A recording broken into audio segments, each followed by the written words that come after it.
This is my Varden sleeve wall, and I'm going to do strawberries and cherry tomatoes.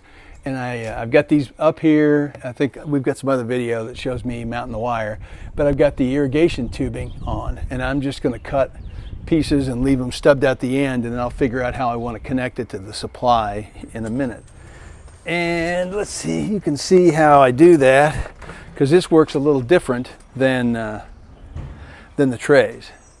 We've got receptors here. You might want to come on in and check it out. We've got little receptors here that hold it. You see we put one emitter right there in the center. Just go right on across with it.